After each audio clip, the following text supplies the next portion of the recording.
Stir-fry sardines ang naisipan kong lutuin para sa aking lunch. Hiniwalay ko lang ang sardines sa juice. At humingi naman si babe ng isang toast bread with jam, kaya naman ito ginagawan ko siya. At meron akong dalawang buong sibuyas. Hiniwa ko lang ng ganito kalaki. At syempre yung bawang. Gusto ko rin kasi yung maraming bawang. So, nilagay ko na dyan isang kalating bawang. Ngayon, ilalagay ko ang bawang at sibuyas dito sa ating sardines para ma-mix well natin ng mabuti. So, si babe nakakain na, ako na lang ang hindi.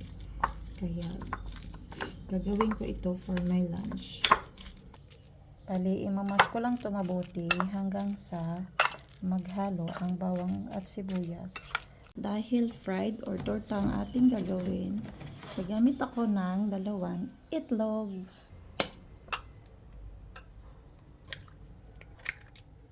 Naglalagay ako ng white pepper.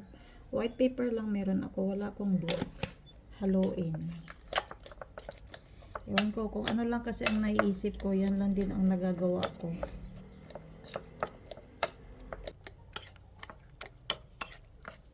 Hindi ako gumamit ng mga asin, hindi rin ako naglagay ng flour.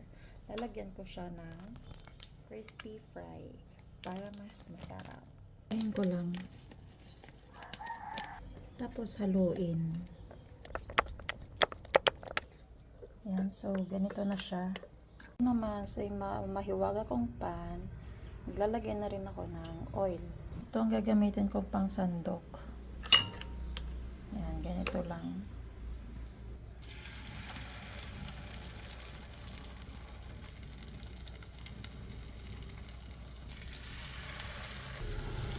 Grabe ang bango.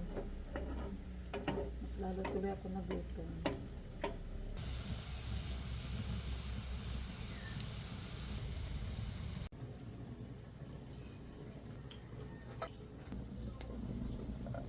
Maglalagay ako ng butter para sa ating sauce. Hintayin ko lang ito hanggang matunaw para ito sa ating gravy. Then, maglalagay ako ng flour. Pahaluin lang. Kapag ganyan na siya, maglalagay na rin ako ng kaunting tubig. And then, haluin. Tapos, lalagyan ko lang itong chicken cube. And hahaluin lang ulit. Excited na ako kasi luto ng aking fried sardines. Tinikman ko ang gravy. Masarap naman pala kahit chicken cube lang ang gamit, no? Lalagay lang ako ng konting pepper. And hahaluin.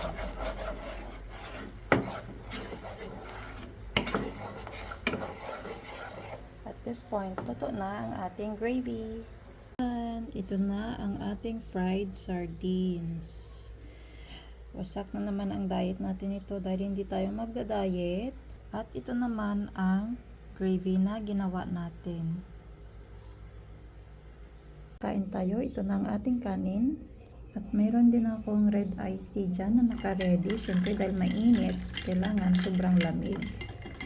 So nandito din ang sauce ng sardinas at ang gravy at ang ating fried sardines. Tara, kain tayo.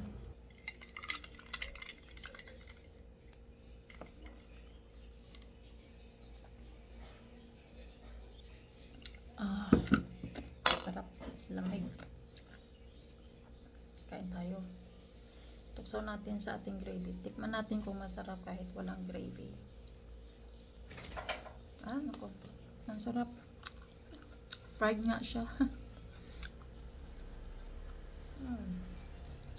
Masarap to kahit walang gravy. Ilalagay natin sa kanyang sardine sauce. Okay lang din naman. Sardines nga siya. Ayan, sa gravy tayo.